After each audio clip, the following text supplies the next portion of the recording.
环球大战线深入世界最前线，全球各地的观众朋友，大家好，我是叶思敏。我们先欢迎来宾，前资深外交官介文吉大使。思敏好，各位朋友大家好。清华大学讲座教授张延廷将军。思敏好，大家好。前国安会副秘书长杨永明老师。思敏好，各位朋友好。好，还有陆军退役少将厉正杰将军。思敏好，各位观众大家好。观众朋友，今天在中东情势，赶快要来聚焦到的是，以哈正式的要来签下了所谓的和平协议了。但是到现在，以色列的攻击持续不断，是血流不止。另外一方面，川普已经承诺了，这个签下和平协议之后，会来加强在加萨的安全跟重建，是为了他要得到诺贝尔和平奖的政治目的吗？另外一方面，也会关心到现在呢，美国抽手了这个会员费给联合国，闹起了钱荒，甚至要撤兵，国际秩序会不会从此开始大乱？今天会一起来做解答。今天节目一开始，首先3个火线话题，我们请来宾来帮我们做解答。第一个，以色列签署了协议，却是继续的轰炸加萨，这一份和平协议、和平计划到底可信吗？哈马斯是真的也会真心的放下他的武装势力吗？这第一个问题。第二个问题是，现在呢，川普一直想要拼的就是他的诺贝尔和平奖，10日就会来公布了。而且他认为说，现在已经谈判到一个境界去了，和平有望，所以他在这个时候也高喊了加萨的重建。他是真心要斡旋，还是把加萨变成未来的房地产秀场呢？第三个问题，现在联合国钱荒引爆了史上最大的撤兵，维和部队都整个在缩水了，国际秩序会不会从此开始全面大乱呢？今天就这3个问题，我们会一起的来做解答。确实，在10号之前，川普再次的把自己推上了所谓的世界和平仲裁者的舞台。8日的时候，他正式的发表谈话，他宣布说，以色列跟哈马斯已经正式批准了和平计划。接下来会怎么样分阶段呢？第一个阶段就是在10月10号当天的第1阶段了，以色列会正式的签署了和平协议。那么接下来会有哪一些规划？包括了24小时之内，加萨的战火就会来做暂停了。那么72小时之内就会来释放这一些在以色列的人质。川普也预告了，12日当天我会人亲自到以色列去抢尽了媒体的风头。川普这时候也自信的满满，他宣称加萨未来会变得更安全，美国呢会来协助重建，因为那里拥有巨大的财富。纳坦雅胡也在 X 上面发文来背书了，他说政府现在确实已经批准了释放所有的人质，包括了这一些生者跟遇难者，接下来我们都会来做释放。哈马斯的谈判代表这位是哈雅，他也说协议已经达成了，战争跟侵略结束，永久停火也终于要开启了，那么撤军也会来正式的启动了。事实上我们知道，这个是以哈冲突爆发至今2年来首次双方正式签下的和平协议哦，所以特别的重要。不过呢，在这个时候，美国的高官也泼了冷水哦，特别提到了以哈之间的互信几乎是非常脆弱的，几乎是零。尤其在战争爆发至今，我们看到这个以色列攻击哈马斯的部分已经造成了6.5万人身亡哦。他认为双方是没有互信的。另外，现在全球160国都是在挺巴勒斯坦建国，但是我们看到美国跟以色列却死守，怎么样都认为巴勒斯坦不该建国，所以双方仍然是有很多分歧的。在此刻，川普不忘高喊说他要拿到这个诺贝尔和平奖，他怎么说？历史上没有人能够像我一样摆平8场战争啊，还算奥巴马什么都没做，竟然还可以拿一个诺贝尔和平奖。好，节目一开始要来请教大使怎么看了。以色列一边说要签下这个停火了，要来做和平协议，但是一边又狂轰加萨，可信度到底这份协议有多高？哈马斯的部分呢，他真的会愿意放下武装的势力，永久走向停火吗？可以说以哈冲突可以暂时的放下历史跟未来的仇恨吗？大使怎么看？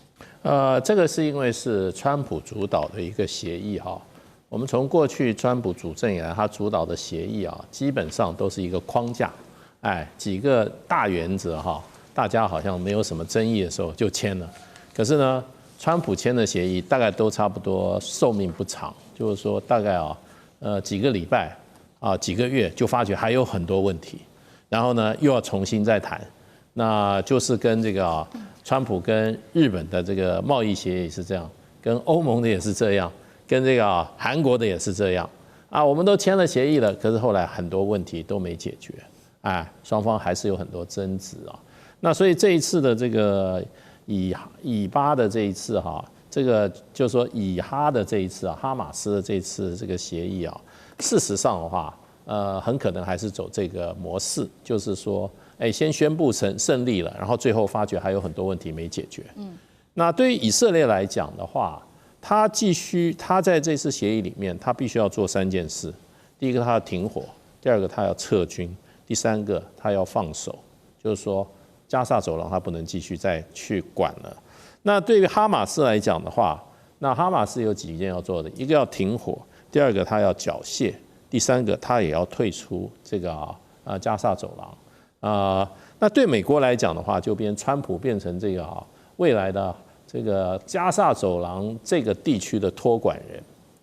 他就变成托管人。那总督呢，就是英国的前首相。然后呢，那问题是什么呢？就是说这里面有一个留下2个很大的这个没解决。第一个就是说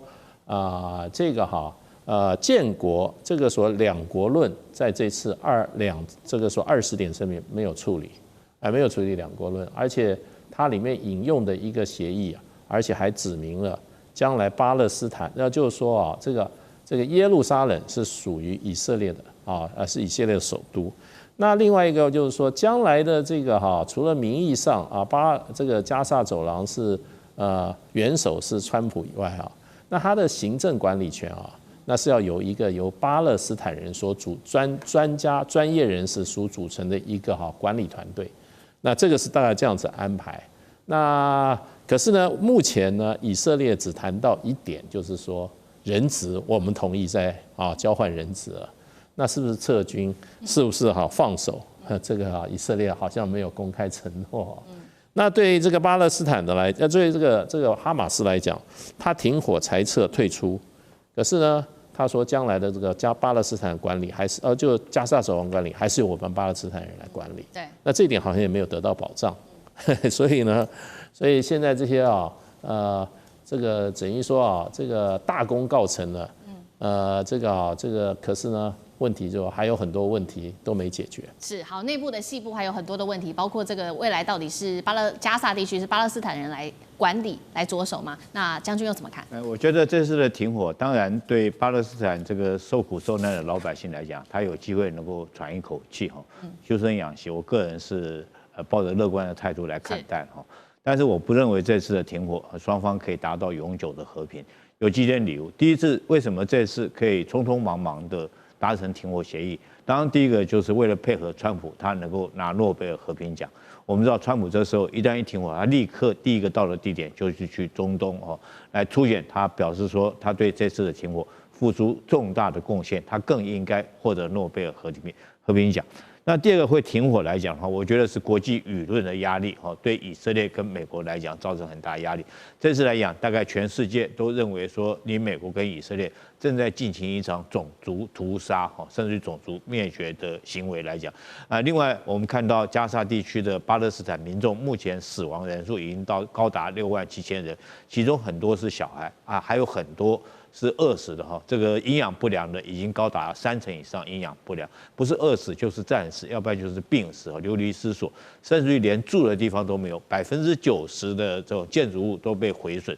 那国际上面现在已经有160个国家认同2国论。我觉得第二个原因是国际舆论，第三个我认为是以色列打不下去了这点可能大家会抱着怀疑的态度说，以色列跟美国不是有美国在大力的支援，怎么会打不下去？我讲一个数据，大家听一下这是美国，不要讲以色列自己国家，美国光支援给他的军费这2年总共217亿包括到各种的弹药的支持，217亿美金是什么概念呢？我跟大家报告217亿，他打死了67000个巴勒斯坦的老百姓，包括哈马斯在内，包括老弱妇孺67000个。你换算一下，你打死一个这个巴勒斯坦的民众就要花32万美金呢，32万多的美金。那217亿，你知道福特号航母一艘是多少钱？130亿，快可以盖2艘航空母舰。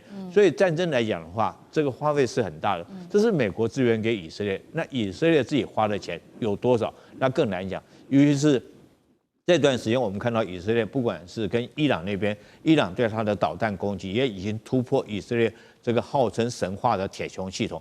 那这个胡塞组织也持续不断对他攻击，所以我觉得以色列来讲的话，也有很可能是他自己打不下去，尤其是在经济方面，我觉得他受创其实上也是很大。以色列战前的话，他的这种武装的这个士兵来讲的话是13万人，后来他们自己公布的数据是动员了10万的后备军人，10万的后备军人，这些都是青壮人士，都是社会生产的中坚力量。那你将他动员到军中，是不是对他的经济产生了更大的一个这种，就是你没办法去这个继续去生产，对他经济一定会造成很大的影响。所以我这次来讲，我认为说是以色列也有一个原因，他愿意停火，就打不下去。那后续来讲，我不见得双方来讲的话可以维持多久。第一个就像刚刚讲，这个以色列军队要撤出嘛，撤到什么地方现在没有讲，什么时候撤军也完全没有讲清楚。那这样匆匆忙忙之下，这根本就没有达成100%协议。那就这个哈马斯来讲的话，他现在还有一个条件，他没有答应的，就是说他要解除武装。哈马斯没有答应要解除武装，所以双方来讲不是100%啊，都达到双方都同意的一个条件，所以我觉得这只是这个暂时性的哈。当然，对巴勒斯坦老百姓有机会能够喘一口气，还是值得庆幸的。对，至少现在是暂时停火了。那对于以美为什么暂停针对哈马斯的攻击？现在实际面就是打战的成本实在是太高了。那政治面刚刚也提到，不管是国际舆论的压力，或者是说川普在这个时候他为了得诺贝尔奖，所以总得做出什么样子的一个比较快速的动作。那除了关心这个川普他的动机之外，另外就是说，川普承诺未来会来协助在加沙的重建。大家也在看说，那加沙未来可能会长什么样子呢？会是谁来托管，或者是说，美国的房地产真的会在进驻在这边做开发吗？张将军又怎么看？我认为这个加沙走廊的停火是为得奖而急就章，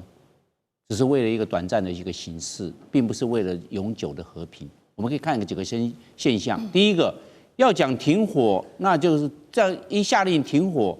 你可以有没有时间的？我们讲的时间长短的停火有没有很具体明确？那时候好就感觉到没有，就不要有射击，不要有轰炸，不要有这方面的军事的作为就可以了。好，那我们看后续就比较重要了，有没有撤军？你既然停火要就是和平，以色列要不要撤军？一定要撤军嘛，你撤军要撤离开嘛，撤军离开，第三个就要划设缓冲区，缓冲区这个是以色列的，这边是我们叫加沙走廊的，你要缓冲区划出，这个比较具体，但没有这么做。第三个，国际维和部队要不要进入？真正的国际维和，你看川普根本没有讲嘛，那你这是打假球嘛，打真球。我国际维和部队我要派他进入，你这个要求双方就是停火，我国际维和部队在两个中间，你们敢打吗？没有嘛，没有国际维和部队嘛，对，没有划缓冲区嘛，这个停火只是形式上停火，赶快帮川普拿到诺贝尔和平奖，只是这样子嘛。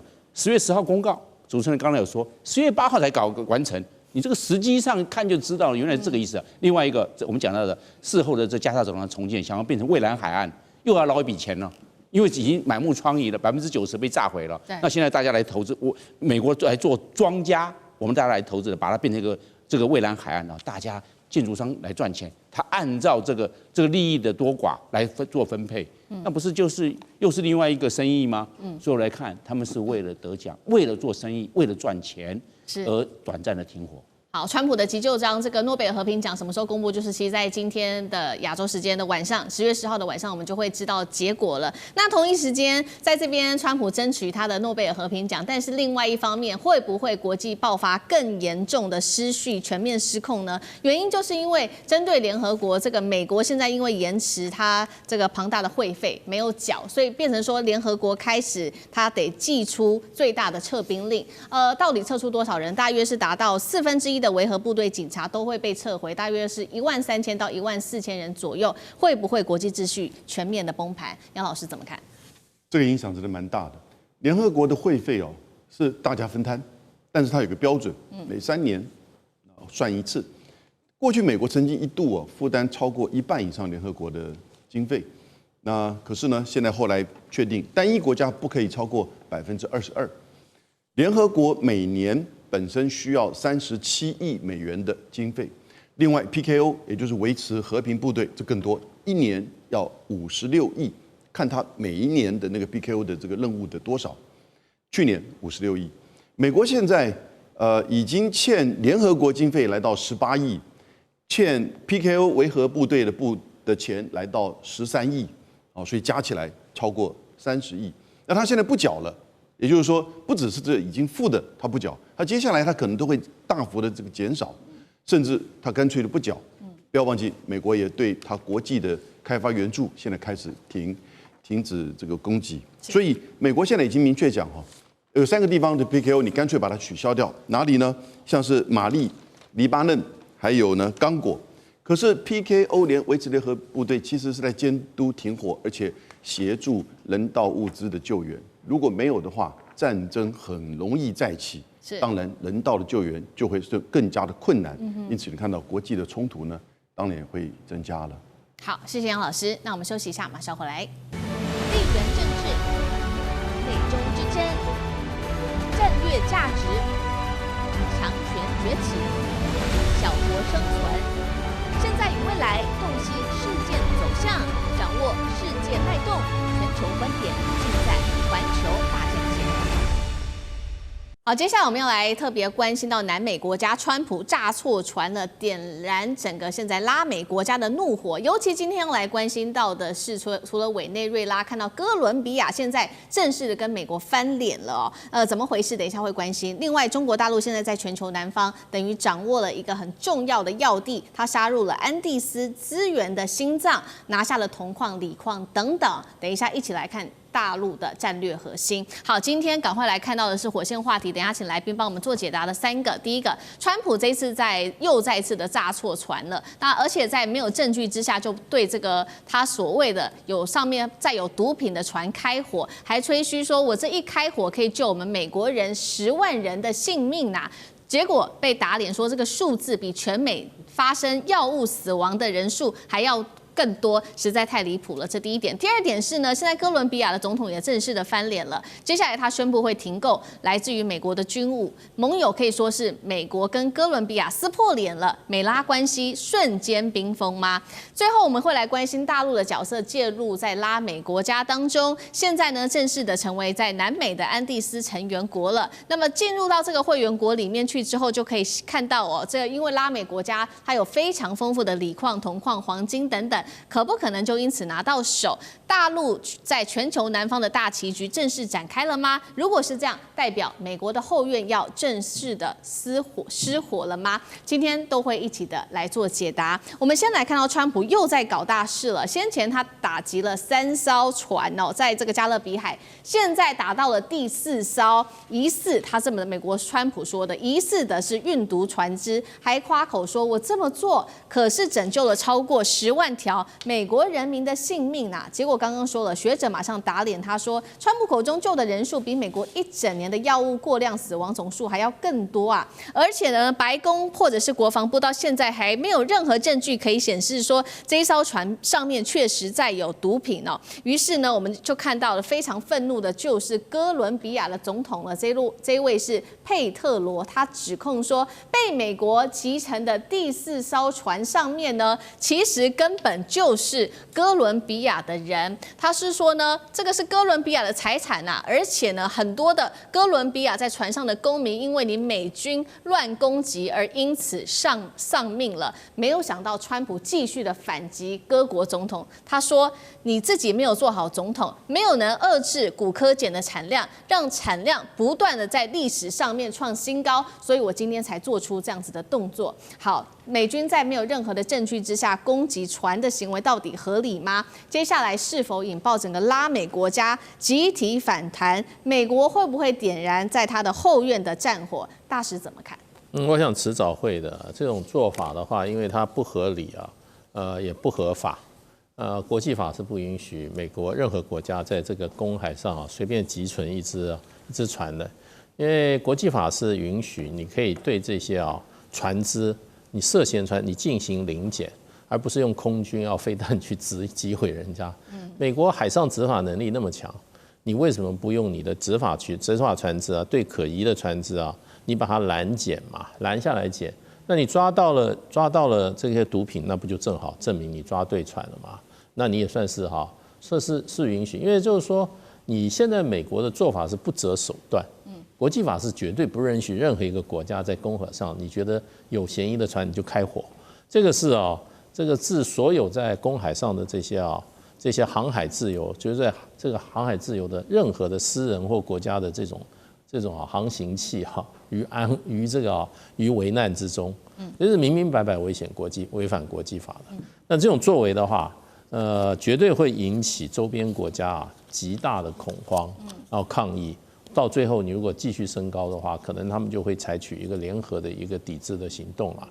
那川普会这种做法的话，事实上跟他的想法本来就有关。他第一任的时候就跟他的国防部长就说，你能不能用飞弹打一下那个墨西哥的那些毒枭？那当时的美国的国防部长说 ，Esper 说你疯了，那个总统已经疯了，对，你不能够随便用飞弹去打别的国家，那你也没办法证明别人，你要我去打谁？所以川普就说，现在这个做法完全是什么无法无天了。唐湘军又怎么看？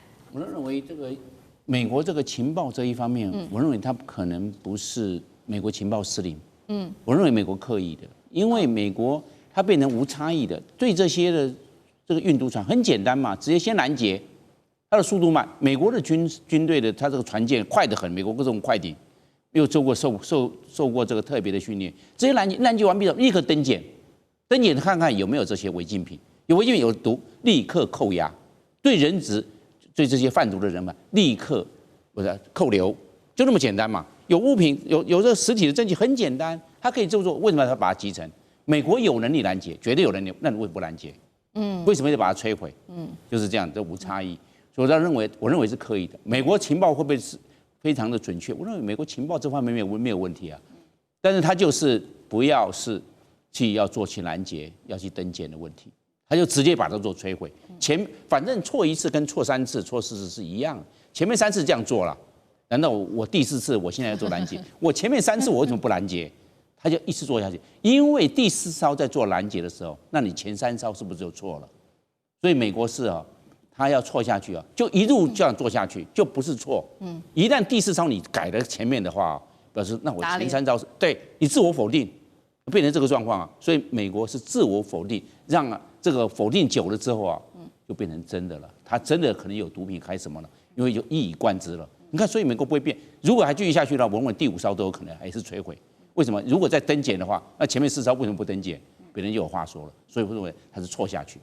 好，我相信这个拉美国家一定也认为美国它是刻意的所以现在其实美国跟拉美国家这个战火是一触即发。那同时间呢，中国大陆则是在这个时候找到了一个非常好的利基点，因为就在这个时候，拉美国家的这个叫做安第斯共同体，它是一个关税同盟国，几个国家开始呢决定把大陆给纳入观察员的国家当中了。那包括了这个秘鲁、玻利维亚、还有厄瓜多跟哥伦比亚、智利等等的国家，就决定把中国大陆给拉进来了。一边大陆开始跟拉美有更多的接触，另外一方面，川普透过贸易战，还有透过这种种种的行为，可以跟拉美来说几乎是撕破脸。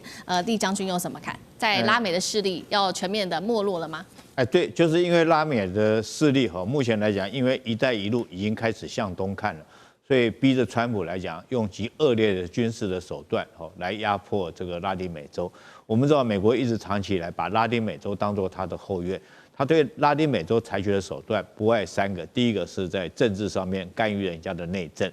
我们从这个最近近期的这个巴西他这个强烈的支持波索纳罗，然后借着关税要对巴西提升50%，他讲明了就是要帮助他的政治盟友。那你一旦跟这个南美洲的国家一旦跟美国唱反调，他就对你不管是用选举的干涉或者是说扶持反对的力量来将你的政权颠覆掉，这是在政治方面。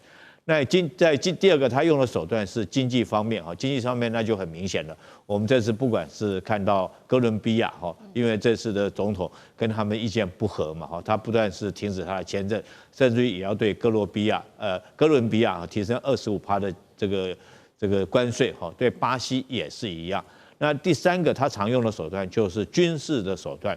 那之前这个包括巴拿马用军队将人家的总统这个掳走哈，然后叫到美国去接受审讯。那这次来讲，对委内瑞拉更是如此哈，是要借着反毒为名，用军队去反毒。我们这平常讲倒是没听过，这很明显的，只是这个借着扫毒的为名，事实上是用军事胁迫这个委内瑞拉。为什么会用军事手段呢？因为我们很明显看到委内瑞拉其实是这个再加上它的石油主要是卖给中国哈，那后续支持它的力量包括中国还有这个俄罗斯哦，等等这些国家，所以我觉得川普是赤裸裸的用假借着打击毒枭的名义，啊，用军事威慑的手段，想要叫委内瑞拉来这个就范。但是我认为这次来讲，这个川普可能打错算盘了，因为我们看到整个南美洲很多国家都已经加入“一带一路”，大家也明显的向东看，包括秘鲁的前海港哦等等，还有阿根廷的牛肉，还有巴西的牛肉，他们这些经济资源，我当然要找到买主来买啊。那中国市场那么大，那有市场有钱赚，我当然要靠向中国，有基础建设可以提供我基础建设，我当然要靠向那个国家。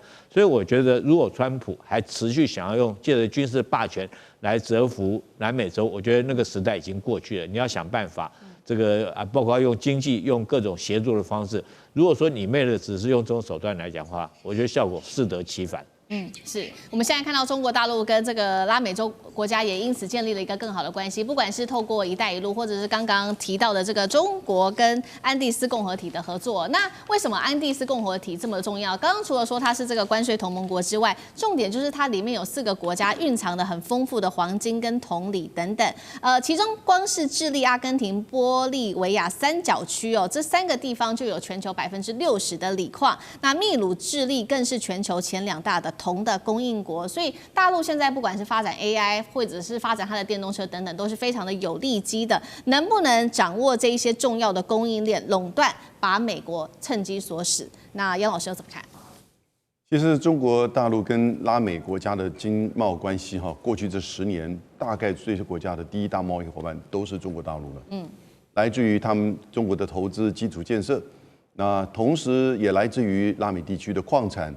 农业现在许多的这些工业的产品也都输往中国大陆，所以关系非常密切。安第斯山脉这一次的这个安第斯4国是哥伦比亚、秘鲁、玻利维亚跟厄瓜多。那你刚才提到的智利跟阿根廷在这个区域里面，这整个范围哈，他们的这个矿产非常的丰富，尤其是锂矿、铜矿、镍矿。那特别在像是秘鲁的是锂矿。那我们知道锂矿在电动车里面，它其实是电池正极当中绝对不可或缺的。那锂电池现在是说，因为它有高密度、寿命长，所以是很多这个电池的选择。铜矿呢，更运用更广泛了，所有的零组件呐、电路板呐，都需要用到铜。那中国大陆现在在全世界电动车大概产量占到去年年底看将近有70%。如果包含中国大陆的市场跟全世界市场有70%，那每个月来到180万辆的产量啊，所以就想想看，如果它这个持续增加的话，来自于这些重要的矿产，尤其这些安第斯山脉的这个矿产，它的重要性就不可言喻了。好，谢谢老师。那我们休息一下，马上回来。地缘政治、美中之争、战略价值、强权崛起。小国生存，现在与未来洞悉事件走向，掌握世界脉动，全球观点尽在环球大战线。好，接下来我们要来特别关注到的是大陆现在透过稀土的管制，天网罩住全球，尤其接下来习川会可能会发生哦。那么中国现在双拳挥出了稀土加大豆的双拳组合重击，川普在这个时候急着见习近平会面，那么包括了美国的高科技跟农业，他都很担心会被卡死。接下来会怎么发展？今天会一起的来做关心。尤其现在贸易战火在一起，我们要来看到的是大陆昨天不是才刚宣布吗？要出重手，这个抛出叫做史上最严格的稀土禁令哦。我们来看到哦，它除了针对稀土做禁令之外，也把部分的锂电池跟设备给全部纳入了管制。纽约时报做了一个这样子的评论，他认为说大陆突然间出重手，宣布了这个史上最严格的稀土禁令哦。等于是中国在全球撒下了稀土的天网哦，这个严格是非常严格的一个管制。那么有4大招数，中国怎么做使用呢？我们先来看一下它的4大招数。第一个，针对属地的管辖做升级，凡是只要是产自大陆的稀土出口，未来都是需要经过申请的许可的。第二件事情是成分的长臂管辖，就算在境外制造，只要你含有甚至只有一点点0.1%的中国成分稀土，也要做申请的。第三个来看到的是技术的纳管，凡是只要用到大陆的稀土技术的产品出口，全部都要做申请。第4个是相关的技术人员，包括你做这些技术人员或者是数据的输出，都是必须要经过许可的。等于我们刚刚看到，不管是原料，不管是人员，不管是技术，全部卡死。最重点的是它的有关于军事的用途上面是完全不会发放任何的许可的。那不只是在军事上面，在产业上面，现在外媒也点出了未来的高科技产业，不管是辉达、苹果、台积电，都得要一一的经过中国来逐批审查，你才有可能做出口。等于全球的高科技产业链都会受到严重的影响。为什么就在此时，大陆要祭出这么严格的招数？杨老师怎么看？昨天是中国大陆放11长假回来上班的第一天。对。那他的商务部在一大早就很忙的公布了61号跟62号的就是规定，那就针对稀土相关的这个出口管制很全面。其实中国大陆针对稀土的管制，从2001年的时候，他就把它放在出口管制的目录里面，因为这是全世界共通的做法哈。针对就是说可以军民两用的产品，它其实出口的时候都要确认民间的公司来申请，就要民间使用。你不能够偷偷转为做军用，所以有这样子的一个管制的措施。那如果是军用，当然不可以最后变成是制造大规模毁灭性武器，或者是落在恐怖分子手中。那在在今年的4月的时候呢，大陆针对7项的就是稀土金属啊，对美国的出口予以管制，因为美国采取这个芬太尼，到一直昨天他才做一个全面性的。我觉得3个理由，第一个。至少他在这2项的公告，他说其实是为了国家安全利益，这个就是关键的一个因素，国家安全利益。那怎么说呢？也就是说，其实这个会影响到中国的本身这些稀有矿产的出口，然后呢，是否真的能够军民两用分开？那会影响到你的出口的管制。是。第2个，他说其实是为了反扩散跟防止军事使用以及恐怖团体或者军事使用扩大。那这个是国际共同的做法。那我觉得在这2个之外，当然也是在反制美国。所谓的国家安全与利益，举例而言，美国从川普1到拜登到现在川普2的科技战对中国的科技的管制，那我还出口你的科技研发所需要用的稀土，然后呢不准我管制我，对，所以我在帮助你，那就影响到我的国家安全了。是啊，所以这个逻辑就很清楚。那当然，它也倒过来是对现在的中美的关税科技谈判上是一个就是重磅出手。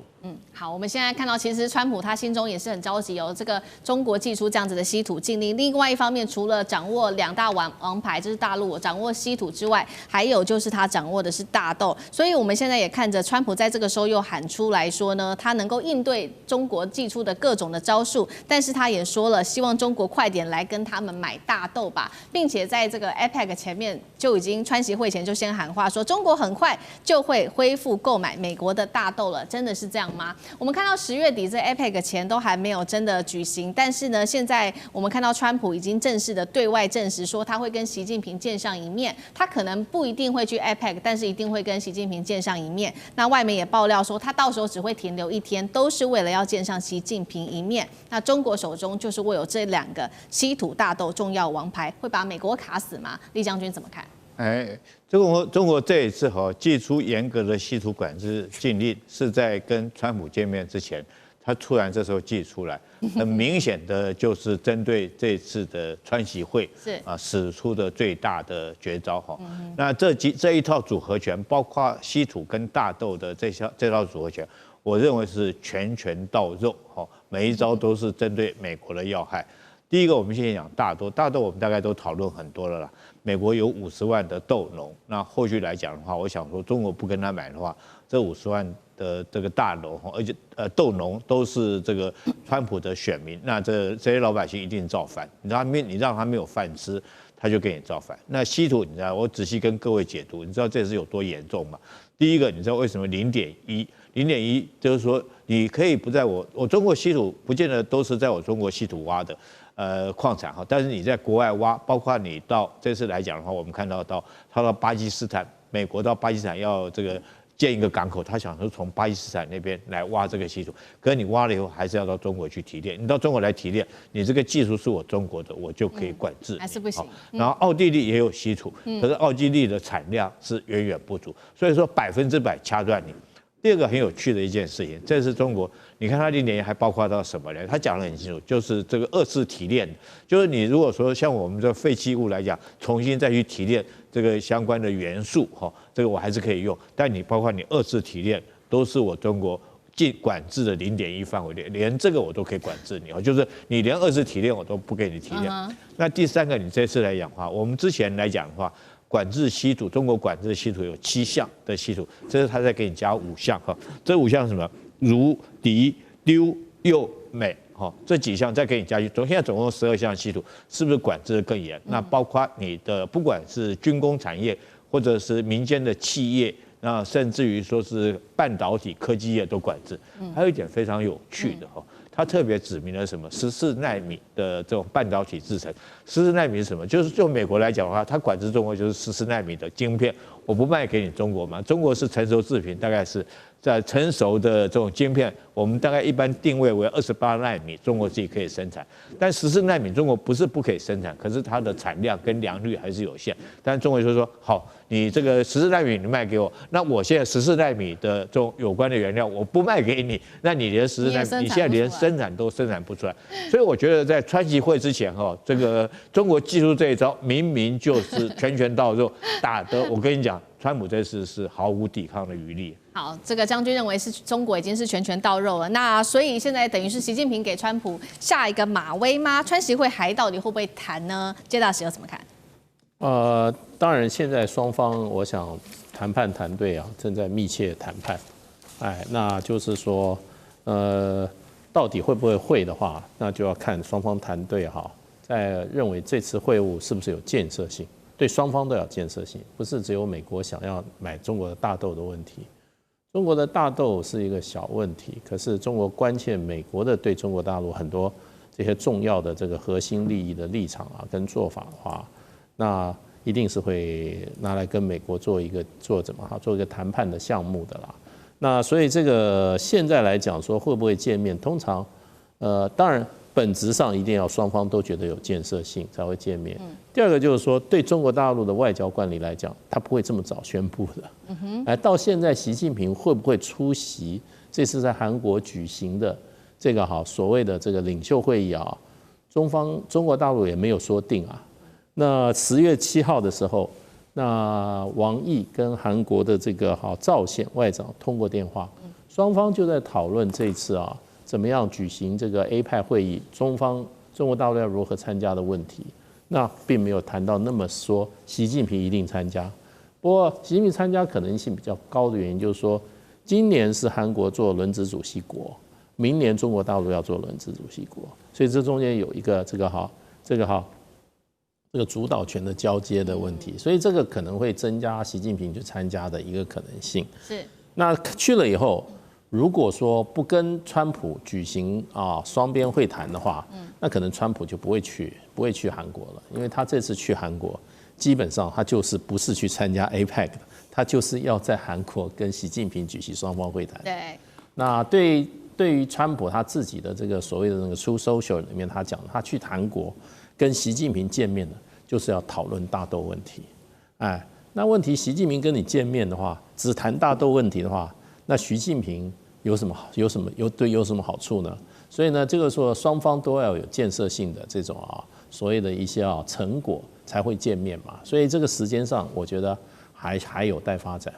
好，那我们就要持续来关注接下来的 APEC 会上，会不会川习会会不会到底真的是见上面呢？但是我们现在来以目前的情势来看，确实中国大陆手上握有非常多的筹码，尤其是在贸易战上面可以说是占上风。尤其我们看到它在从今年1月开始，甚至是3月份等等，许多来自于美国的进口商品也都全部不买了。这当中不管是大豆直接归零，或者是你说小麦啊、液化天然气等等，几乎也不买了。玉米、铜啊、煤炭、液化石油气几乎都全部腰斩，外媒是这样形容的：大陆几乎切断整条太平洋的贸易航线，而且呢，它其实中国不太在意这个贸易战赢不赢这个重点了，它的未来是放在更长远的战略目标上。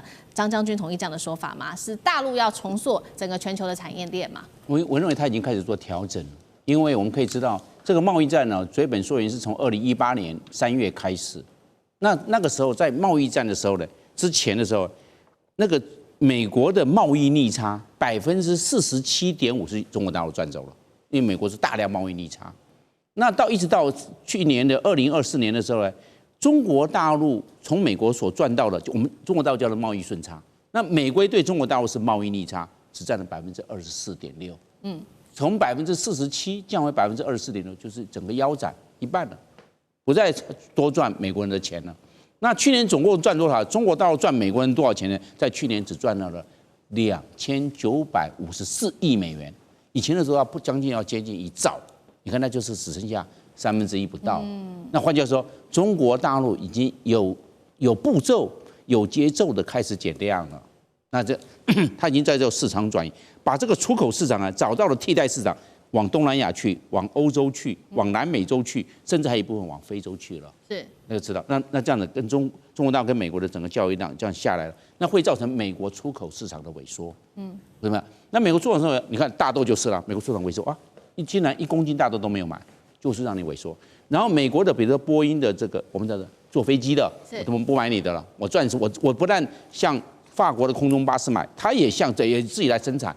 然后把它扣在手上，暂时按住，不发价，不像波音公司买飞机，就这样子停滞啊。这些都是比较大量的，那其他的这些各种的产品也都相对的受限。换句话说，对美国的贸易顺差一直在逐年降低。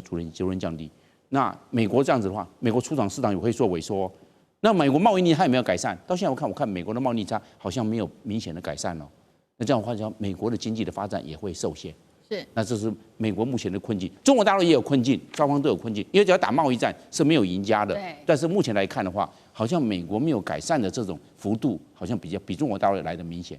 好，谢谢张将军。那我们休息一下，马上回来。地缘政治、美中之争、战略价值、强权崛起、小国生存，现在与未来洞悉事件走向，掌握世界脉动。全球观点尽在环球大战线。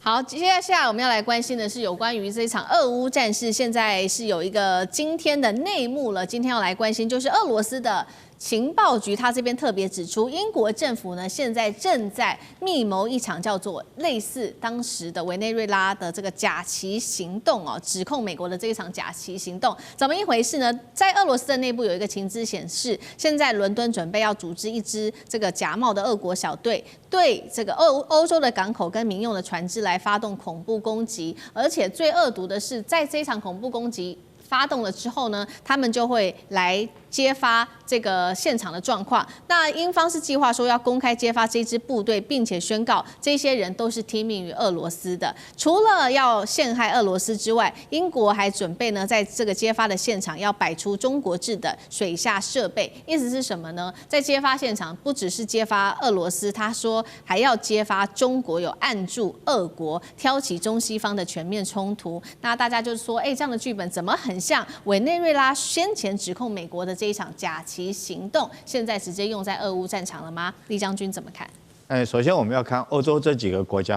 各怀鬼胎哈。我们昨天都看到这个波兰还有北欧3小国来讲的话，大力的抨击德国的前首相梅克尔夫人说他这个梅克因为讲了说是这个俄乌战争，这个波兰波罗的海3小国还有波兰必须要负责任。其实这3个国家在他立场很简单嘛，就是你乌克兰先打嘛，你在前面当盾牌，我在后面才会比较安全嘛。如果说乌克兰不加入北约的话，他自己变成站在第一线，他当然要把乌克兰拉进来嘛。那德国跟法国又抱着另外一种想法，德国来讲的话，希望用到俄罗斯的天然气可以比较便宜，那法国在中间是不置可否哈。那后面最坏的是煽风点火的国家，因为隔个英吉利海峡，这个英国他认为战火不会烧到他身上，所以他不断的在用拱火烧火。那这次来讲，我觉得英国制造这种假旗行动，就是希望这把火越烧越大。目前看起来哈，不管是这个川普跟普京在阿拉斯加会谈，大家都希望往和平方向走。那和平如果一旦真的停战的话，谁最有利？就是这个谁最不利？我觉得英国最不利，他想要拖垮俄罗斯的阴谋就没办法得逞嘛，所以他希望在看他有可能有机会和谈的状况下，他继续要煽风点火，让这火继续越烧越大。然后，但是他不只是要栽赃中俄哈，我觉得他是要把美国拉进来。那很明显就是现在就是美国如果拉进来的话，当然对欧洲来讲的话，安全上面更有保障哈。但是我相信川普也不是傻子，他大概也看得出来，所以他也不会被拉进去。所以我觉得这次来讲，俄乌战争可以看出来，欧洲各国自己在各怀鬼胎，而不是有一致的对抗俄罗斯的观念哈，一致的想法。我觉得是各怀鬼胎。那英国这次很明显的是一次假行动，他目的其实不是要栽赃中俄，他是要把美国拉进来。好，所以英国拉了这个，不管是俄罗斯跟中国进来，还希望把美国一起拉进来。杨老师又怎么看这个行动？就是上一次北溪2号被炸，不也就是刚开始有这样子的做法吗？想要把栽赃给就是俄罗斯。这一次英国如果说被这个揭发的是一种假旗挑衅行动的话，那我觉得不只是可能会把美国拉进来哈，那最重要的是他这种耍小聪明，然后呢，结果造成整个区域更加紧张，说不定真的会发生区域的大战也不一定啊。因为你这样子的一种情报行动，很容易就被揭穿，同时呢，也可能会造成这种你想象不到的一些反应。现在已经有这种无人机的攻击，那将来会不会有更进一步的飞弹的攻击？那情势一定会升高的。所以我觉得，其实这些国家一定要谨慎再谨慎哈，不要让战争扩大，否则的话，俄乌战争将来变成整个欧洲的战争，大概都不是大家希望看到的。谢谢杨老师。那大使怎么看呢？我觉得基本上这个最近啊，欧洲发生的一些事情啊，跟这个假旗行动就有一点点相似啊，所以俄罗斯才会这个发布这个消息。我说相似，就大概2个礼拜前，波兰突然说有19架这个无人机啊，进入了俄罗斯的无人机进入了这个波兰境内，那所以就非常非常的气愤，反应非常的强烈。那当然，俄罗斯他们后来就是说没有多久，他们就出来说明，他说不是他们的无人机，而且呢，他认为是从乌克兰境内飞过去的，不是他的无人机。那他提出个建议说，那这样我们成立联合调查小组来调查一下这个飞机到底是谁的，这个无人机到底是谁？就乌克兰方面就没有声音了，这个波兰方面就没有下文了，这件事情就没有声音，没有后续了。那可是在这个过程中呢，波兰做了一件事，就是他跟这个北约的盟国签了一个协定，让北约像法国啊，像这个丹麦啊，他们的部队可以直接进入到波兰境内。所以看起来有一点就是说，我们会去怀疑是不是波兰政府要想让欧洲其他国家的部队进驻到波兰，那么制造一些事件，表示这个情势很危急，让波兰内部比较强烈民族主义，不愿意有任何外军进驻波兰的这些声音把它压下去。那所以就变成制造了这一个，如果属实的话，如果确实是不是俄罗斯的飞机的无人机的话，那也就是一种某种形式的假旗行动嘛。对。不过这个英国这个假旗行动的话，看起来那是更是这个怎么讲呢？他的目标更多，他的除了要俄罗斯负责之外，他要把中国大陆也要扯进来。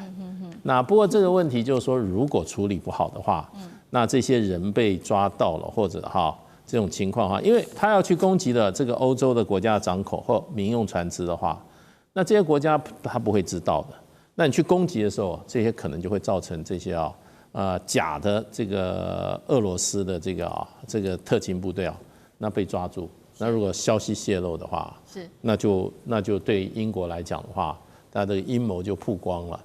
所以在执行上也不是这么容易啦。不过这也可以看出来，其实在战争的时候尔虞我诈的这种事情真的是会发生的，不是只有小说在讲而已。好，所以我们看到现在俄乌战争持续当中，除了我们刚刚看到的英国可能制造这个假旗行动之外，其实另外还有一个是灰色战争也正在的发生当中。那同样也是欧盟说的，他说现在可以看到很多的不明的无人机接连闯入在欧洲的领空，构成了这个叫做混合战的一个威胁，目的就是要动摇欧洲社会削弱援乌的决心。所以他甚至呢已经准备授权警方可以直接击落他们说是来自于俄罗斯的无人机。那俄军另外一方面，来自于欧洲的说法也开始试探边缘的测试，米格31是直接侵入到爱沙尼亚的领空。那南方周末是这样子分析的，他认为这是俄罗斯经过有一个比较精密设计的战略威慑行动，目的就是要去挑战的是波罗的海3国，因为这个是俄军挑中的软肋因为这些国家的空军很薄弱，那长期都是靠着北约在做支持的。俄军想要藉由这样子的测试，看看你北约会不会有所反应呢？会不会反应的速度又有多快呢？那还有你的盟友到底有多牢固等等，真的是这样子吗？那张将军又怎么看？我认为这个俄罗斯他考量的3个，第一个就是对这个波罗的海3小国，不管是立陶宛也好、爱沙尼亚也好，还有拉脱维亚也好，做一个战略的施压。战略的施压也兼对了这个对他们对乌克兰支持的战略牵制，把你牵制住，不要太充分的去支持乌克兰。最后面呢，我认为是一个战略警告，就是大家所强调的军事威慑，是这个样。他今天派了这个3架的米格313架飞到我们想说的爱沙尼亚的这个它的小岛的上空通过，那这个小岛上空也是领空啊，就这样，就是警告意味，你们这个3个小国立陶宛、爱沙尼亚、拉脱维亚，本来在1990年是俄罗斯，那时候叫苏维埃社会主义共和国联邦，它是加盟共和国，后来出去了，出去之后在2005年加入欧盟，又加入了北大西洋公约，变成北约东扩。本来那时候是俄罗斯的一部分，现在结果你跟俄罗斯搞敌对了，跟我开始叫板了。你这个3个小国家小朋友要听话。我们随便讲一个那个立陶宛63000平方公里，但是问题是它只有280万人口啊，就跟俄罗斯这样叫板啊。所以我们看到这个就是战略施压、战略牵制。那将无人机过去、米格机过去之后呢，哎呦，我们这边好像也没那么平静哦，专心搞你们国防吧，对乌克兰这方面的支持就降低了。武器装备也不能都给乌克兰，我们这边也蛮需要的，是不是？那这样的话，在乌克兰战场，俄罗斯所面对乌克兰这方面的压力就小了，那俄罗斯就可以大举的向其进攻，是这个样子。你知道，俄罗斯它有这个战略的棋局的盘算，这个波罗的海3小国也乖了一点，因为他要专心做自己的事情，做自己的国防，做自己的备战了。那乌克兰在这边受到的西方国家对他的应援也有限了，为什么？你们当初都很挺我，没有，我们不能太挺你。太挺你的话，我们面对俄罗斯压力就很大。对，是具有这一方面的，因为这就是战略威慑的一部分。那俄罗斯在这方面，它不可以没有这些动作。如果没有这些动作的话，那这个波罗的海3小国也包括了我们讲到的北欧3小国，通通过来，都能帮助这个乌克兰。那俄罗斯在这个乌克兰战场所面临的压力是很大的哦。所以我们知道，俄罗斯这个棋局，它是经过精心的算计来做这方面的行动，将来还会有更多的无人机做一个我们讲的。这个叫做一个袭扰乱而已，另外会有战机通过，那也是做一个牵制，那这样的话对那俄罗斯看它是个地缘战略，尤其是乌克兰战场上，它有这方面的布局。好，谢谢张将军。地缘政治、内中之争、战略价值、强权崛起、小国生存，现在与未来洞悉事件走向，掌握世界脉动。全球观点尽在环球大战线。好，今天要来关心是10月10号台湾的国庆大典，我们要来看到赖清德总统发表了演说谈话，特别提到说要打造台版的铁穹防空神话吗？等一下我会一起来关心。另外，这边还宣布说，来自于美国的说法，希望台湾的军费能够冲到10%，但是军购的部分，我们买的武器到现在都还是迟迟的延宕。台湾会不会成为美国的提款机呢？今天会一起的来做解读。我们先来看到的是今天的国庆大典哦，这个赖总统发表了这个谈话，火力全开。当中我们特别关心到他全文提到台湾一共是51次，创下说是近年来的一个最新高的记录了。但是针对中华民国跟中华民国台湾等等，只有各2次而已。他特别也发表了一个谈话，他说，二战的结果也告诉我们说，侵略必败，团结必胜，宣誓将会加速打造台湾之盾，也就是刚刚讲的那一款武器哦。那么今年呢，他也特别讲了，明年呢，他也特别讲了，国防预算会按照北约的标准，会跨过 GDP 的3%，并且呢，台湾在2030年前会达到 GDP 国防支出达到 GDP 的5%。他说会成为盟友信赖的安全合作伙伴，并且强调了会共同排除红色供应链。好，我们先来看一段赖清德的最新谈话：加速打造台湾之盾，推动建构台湾分层防御、高度感知、有效拦截的严密防空系统。好，刚刚听到的是赖清德的在演说中的一段谈话。先请教节目开始，请教大使怎么看这一次的演说？被视为是对美国示好，对中国的态度比较强硬，是这样子吗？那接下来的两岸关系跟美台的关系会全面升温，还是可能会全面激化？您怎么看？对，我想基本上是对美国示好，因为他谈到台湾将来的经济发展啊，然后整个产业的结构啊，这个转型啊。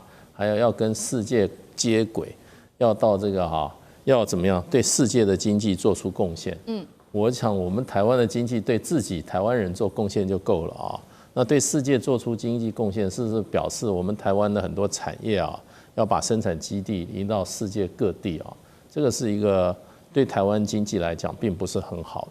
可是这是符合美国的利益的，哎，美国人听了会很高兴，因为美国一直有一个深深的忧郁，就是说，这个台湾掌握了世界所谓的这个先进制程的晶片的比例太高，几乎是90%以上。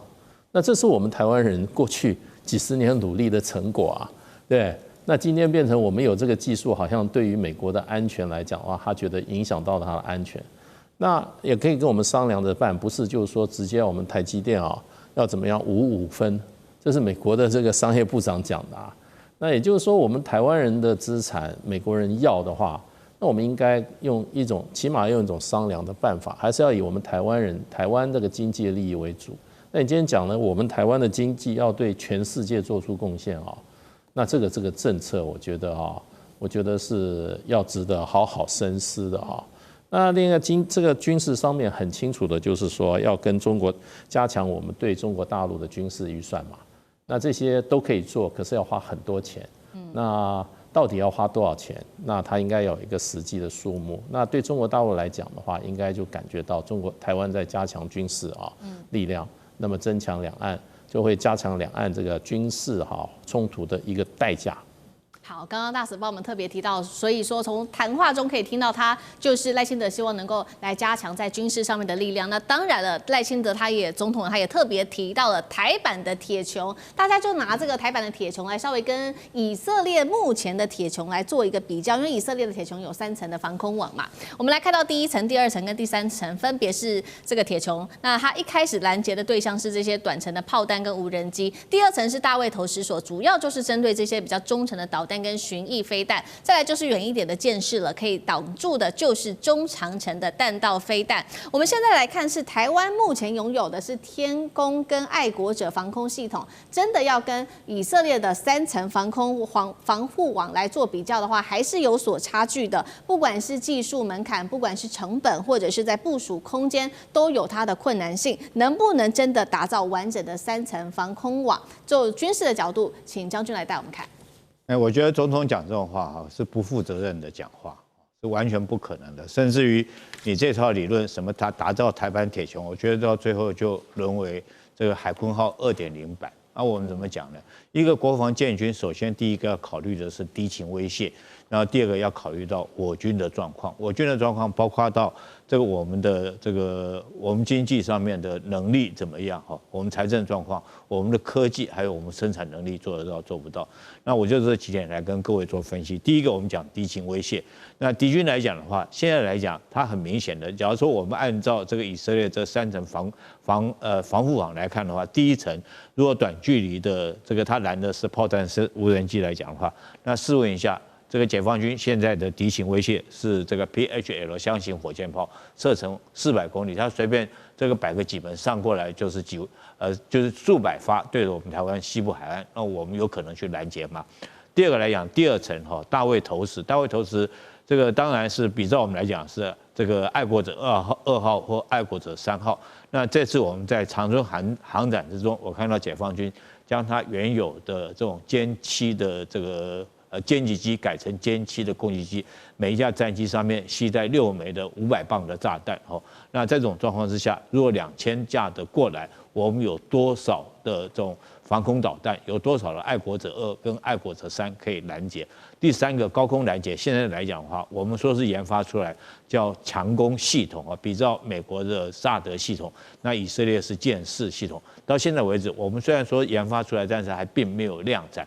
但是我们相对的，如果解放军的敌情威胁来讲的话，它用的都是高超音速的导弹。我们这次所看到的这个在93阅兵，我们看到它这个攻击的，它已经这种高超音速导弹，它可以说已经不针对我们台湾了哈。它不管是鹰击21、鹰击12等于，或者是轰6所携带的各式的导弹，这个速度都是超高音速的状况之下。那我们台湾现在来讲的话，针对于这些东西有没有办法拦截？以色列建立这3层防空网，它主要针对的是哈马斯游击队，或者是顶多就是伊朗的空对空导弹，这个来拦截，那可能还有一些效果。可是我们台湾面对的，这不是哈马斯那种游击队，我们面对也不是伊朗，我们面对的是中国大陆这个很强大的军事力量。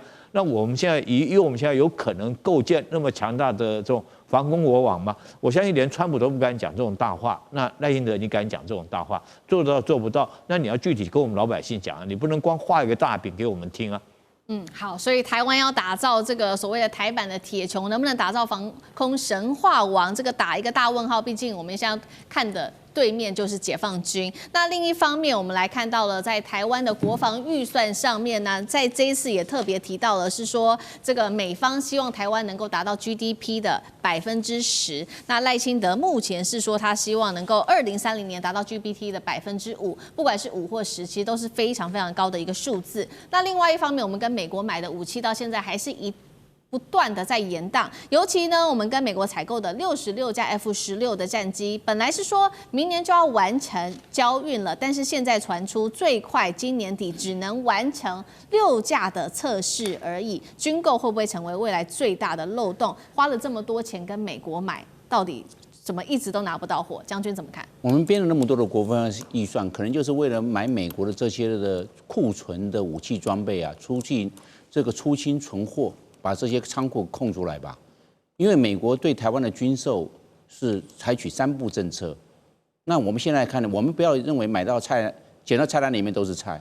它3步政策，第一个，它不会卖尖端的武器给台湾，比如说我们争取了 F-35，争取了10几年没有卖 ，P-8A 的海神式的反潜直升机、反潜侦察机也没有卖，对，空中加油机一架都没有。还包括 Link 22，我们 Link 16都不完全，更不可能卖 Link 22给我。现在所有的这个我们叫的北约组织全部都 Link 22啊，我们现在还 Link 16，怎么样来共同作战？没有这个共同作战图像不一样啊。所以第一个，它不卖高科技的，这些高科技的军事装备不卖。第二个呢，它不依时程来出货。像我们所讲的 F-16V， 我们买了66架，今年2025年要到33架，那到现在为止只有2架。那明年要交33架，总共66架。